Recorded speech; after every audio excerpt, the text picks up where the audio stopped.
반갑습니다. 스프링 캠프가 끝나고 시범 경기가 드디어 시작합니다. 오늘 이 시간에는 LG의 올 시즌 운명을 쥔 엔스와 손주영이 어떤 변화를 가져갔는지에 대해서 살펴보는 시간을 갖도록 하겠습니다. 염 감독님의 주문이 있었어요. 엔스 선수에게. 체인지업을 다듬어라. 이게 사인을 하자마자 엔스 선수에게 내려진 특명입니다. 그 배경에는 엔스 선수가 투피치라 이 말이에요. 물론 커브도 던지고 체인지업도 던지고 커터도 던지지만 주로 패스트볼 슬라이더. 왜냐면 패스트볼 슬라이더가 가장 구종 가치가 크고 나머지가 좀 떨어지기 때문에. 이럴 경우에 이제 긴 이닝을 소화하기가 조금 어려워지죠. 타순을 3바퀴째 만나면은 이제 상대가 좀 적응을 해서 좀 쉬워지고, 그리고 시즌에 거듭되면 될수록 투피치의 한계가 좀 명확히 드러났고, 특히 우타자 상대를 할 때 바깥쪽 흘러가 나가는 체인지업이 가치가 뛰어나지 않으면 결국에 걸리게 돼 있어요. 물론 이 엔스 선수는 그 와중에서도 정교한 제구력을 통해서 우타자들을 좀 상대해 왔지만 결국엔 체인지업이 있어야 확실히 우타자에게도 강점을 가져갈 수 있다. 사실 지난해 기아의 쇼온 앤더슨 선수가 패스트볼 슬라이더가 기가 막혔어요. 그럼에도 4, 5월까지만 잘 던지고 그 이후에는 대폭 흔들렸습니다. 그런 결과들이 있기 때문에 특히 이 엔스 선수도 패스트볼 슬라이더 두 구종만으로는 쉽지 않죠. 그래서 구종 다변화와 우타자 승부를 위해서 체인지업을 강조하셨습니다. 그러면 이런 의문이 들 수가 있어요. 체인지업 좋아지면 좋다 이거야. 근데 이렇게 단기간에 체인지업 구종 가치가 상승할 수 있나요? 이러한 의문점 굉장히 많은 분들이 갖고 있는 걸로 알고 있습니다. 실제로 맞습니다. 구종을 장착하는 데도 시간이 오래 많이 걸리고요. 구종의 가치를 올리는 것도 시간이 굉장히 걸리는 작업입니다. 하지만 구종을 단시간에 구종 가치를 변화시키는 그런 장치가 있습니다. 투구판 변화인데요. 엔스 선수도 이번 스프링 캠프 들어오면서 투구판 변화를 시도를 했습니다. 지금 이 사진을 보시죠. 원래 메이저리그에서 1루 쪽 투구판을 밟았습니다. 이거는 일본 시절까지 유지돼요. 지난해까지 유지됐다는 거예요. 근데 이번 캠프에서는 1루 쪽 투구판을 밟기도 하지만 불펜 피칭에서 점점 안으로 들어오더니 요 정도 위치, 좀 가운데에 근접한 위치에서 많이 던졌어요. 이러한 현상은, 이러한 시도는 체인지업의 가치를 좀 상승시키려는 투수에게 나타나는 현상이거든요. 이의리 선수 한번 볼게요. 2022 시즌입니다. 기아 유니폼을 입고 있는 게 1루 쪽 끝에서 던지죠. 근데 2023 WBC 보시면 조금 투구판이 안쪽으로 들어왔습니다. 마치 지금 엔스의 변화랑 비슷하죠. 이의리 선수가 2021 시즌에는 피안타로 1할 2푼 대였습니다. 근데 2022 시즌에는 2할 6푼 5리였습니다. 체인지업의 피안타율이 2배가량 높아지다 보니까 이의리 선수는 2023 WBC에 갈 때 체인지업의 가치를 다시 좀 회복시키고 싶어서 조금 가운데로 간 거예요. 그러면서 우타자 바깥쪽 스트라이크 존으로 향해 가는 체인지업이 좀 더 횡적인 움직임을 가미할 수 있게 만든 거죠. 자, 그러면 한번 1루 쪽 투구판에서 밟고 던지다가 중앙 쪽 투구판을 밟으면 뭐가 그렇게 달라지냐? 한번 조금 더 딥하게 들어가 보도록 하겠습니다. 1루 쪽 끝을 밟고 우타자 바깥쪽 스트라이크 존 구석을 향해 던지면 서울에서 광주 가는 거, 강릉에서 부산 가는 거, 우익수가 잡고 1루로 던지는 거랑 비슷하게 일직선으로 쭉 가요. 왜냐면 이쪽 끝에서 이쪽 끝으로 던지니까. 근데 이제 투구판 중앙을 밟고 우타자 바깥쪽을 던지면 마치 중견수가 공을 잡고 1루 쪽으로 뿌리는 거랑 비슷합니다. 그러면 각이 생기죠. 대각선으로. 그러면서 횡적인 움직임이 가미되는 거예요. 횡적인 움직임이 가미되면 그만큼 구종 가치는 조금 상승하죠. 그러면 이렇게 좋은 걸 왜 지금까지 안 했냐? 중앙으로 옮기면 슬라이더의 구종 가치는 조금 떨어져요. 이 선수가 슬라이더를 주무기로 사용하니까 지금껏 1루 쪽 투구판을 밟고 던진 거예요. 간단히 얘기를 들어서 우익수에서 3루 싹 던지면 대각선으로 싹 공이 오는데 중견수에서 3루 쪽으로 던지면 그 각이 좀 줄어들 거 아닙니까?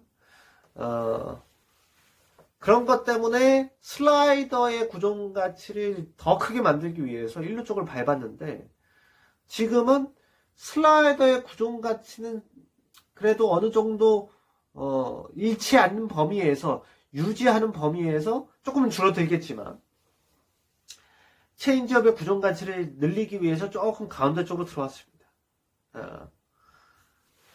그러한 묘수를 발휘한 거죠.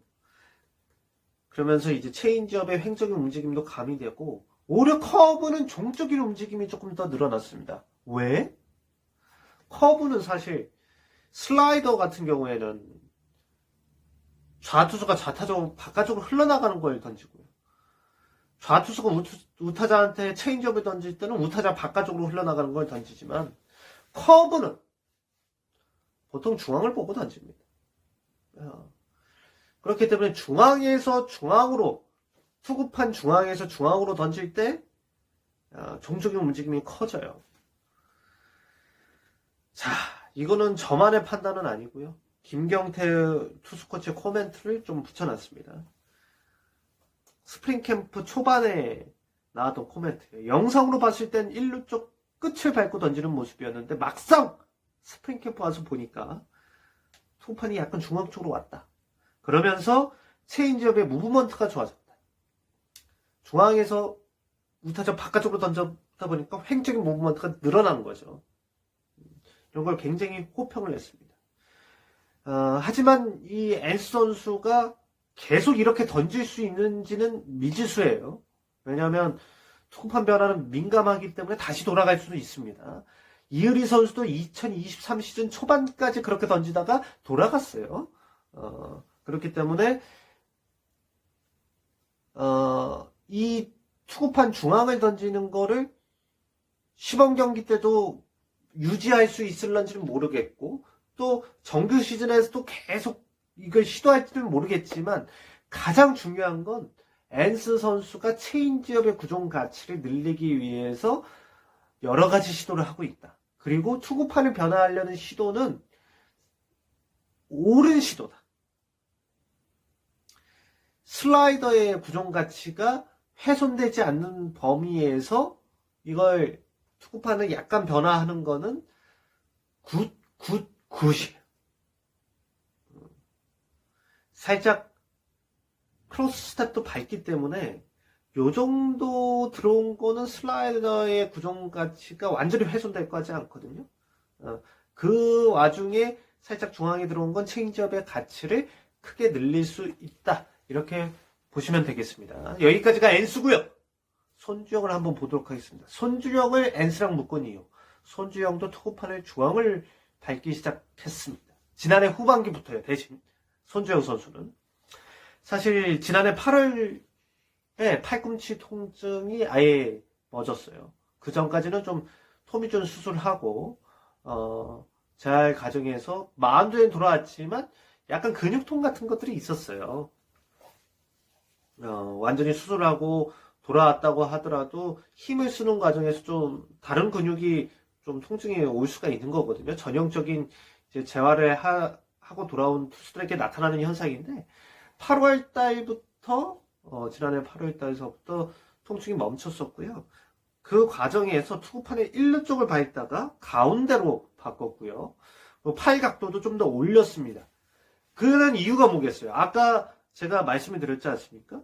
투구판을 가운데로 옮기면 좀 더 종적인 커브를 구사할 수가 있게 되고, 그거에 발맞춰서 팔 각도까지 올린 거죠. 커브의 각을 엄청 높이기 위해서. 그래서 이 플랜을 수행한 다음에 지난해 막판 롯데전에서 전준우와 상대하는 커브를 보면요, 낙차가 어마어마합니다. 어마어마해요. 그래서 원래 2군에서 손주영 선수가 던질 때 이 피치 디자인은 슬라이더가 좋으니까 슬라이더를 많이 써라, 커브보다 슬라이더다라는 그런 피치 디자인을 갖고 갔었는데, 이제는 달라졌습니다. 커브가 좋다, 이러한 평들이 지금 지난해 후반기서부터 이어지고 있고, 그래서 롯데전에 커브를 많이 던졌던 거예요. 그리고 슬라이더도 사실은 어느 정도 손주영 선수가 이 팔 높이가 높았음에도 1루 쪽 투구판을 밟고 던지다 보니까 약간 45도 각도로 슬라이더가 휘었거든요. 종으로도 많이 떨어지지만. 그렇지만 지금은 좀 종적으로 많이 휘는, 좀 더 종적인 움직임이 가미된 지금 슬라이더를 던지고 있는 손주영 선수입니다. 그렇다 보니까 이제 손주영 선수는 수직 무브먼트가 상당히 좋아진 거예요.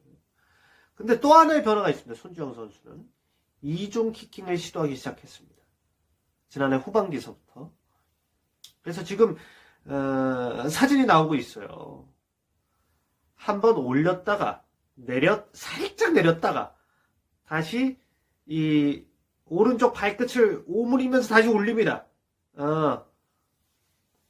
이러한 이중 키킹은 일본 피처들이 많이 하죠. 그래서 MBC 스포츠 플러스의 모 위원께서는 이중 키킹을 통해서 제구력도 잡을 수 있고 구위도 끌어올릴 수 있다. 그래서 일본 선수들이 구위가 좋은 거다라는 주장을 하시는데, 저는 그거에 완전 동의는 하지 않아요. 저는 그냥 어떤 투수마다 맞는 투구 폼이 있고, 이중 키킹이 그렇게까지 효과가 있는지는 아직 밝혀지지 않았다라는 논지를 갖고 있는데, 의견을 갖고 있는데, 손주영 선수는 이중 키킹을 시도하고 나서 구위도 상승하고 제구도 좋아졌습니다. 140km 후반대를 던지기 시작했고요. 제구력도 많이 좋아졌어요. 사실 손주영 선수가 제구가 왔다 갔다 했단 말이에요. 그게 또 제일 좀 아쉬운 거였는데, 많이 좋아졌습니다. 이렇게 좋아지면, 그리고 또 종적인 움직임이 많아진 볼들을 던지다 보니까 손주영 선수가 지난해 후반서부터 포크볼을 많이 또 연마를 했거든요. 포크볼을 던지기에도 용이해진 환경이에요. 그렇습니다. 그러면서 손주영 선수는 이중 키킹과 투구판 가운데 팔 높이 더 위로 던지면서 수직 무브먼트, 구위, 제구, 세 가지를 다 잡은 상황입니다. 물론 이번 스프링 캠프에서는 최원태, 임찬규보다는 조금 늦은 페이스긴 해요. 하지만 뭐 개막 때까지 맞추면 되는 거니까요. 결론을 한번 보도록 하겠습니다. 올 시즌 LG의 성적 키를 고 있는 선수, 에이스를 할 엔스, 그리고 5선발 역할을 해줄 손주영 선수라고 볼 수가 있어요. 두 선수 모두 다 투구판을 가운데로 옮겼고요. 충분히 시도해 볼 수 있고, 특히 손주영 선수는 이미 효과를 보고 있는 변화라고 생각하시면 되겠습니다. 근데 이제 시범 경기에서 지금 내린 답을 오답이 아닌 정답으로 확신을 시키고 정규 시즌에도 쭉 이어갈 수 있을지, 그거는 기대를 해보고 있고 좀 지켜봐야 될 것 같아요. 그리고 마지막은 손주영이 이 상황이라면 포크볼까지 충분히 얹을 수 있는 상황이다. 이런 결론까지 소개해드렸습니다. 자, 이제 시범 경기 시작입니다. 시작인데 우리 팀의 기둥이 될 투수들의 변화 한번 지켜보면서 재밌는 시범 경기 좀 즐기셨으면 좋겠습니다. 저희는 시범 경기 중계 틈틈이 할 거고요. 플러스 소통 방송을 통해서 그때그때 분석해드리도록 하겠습니다. 그럼 다음에 뵐게요. 켜봐!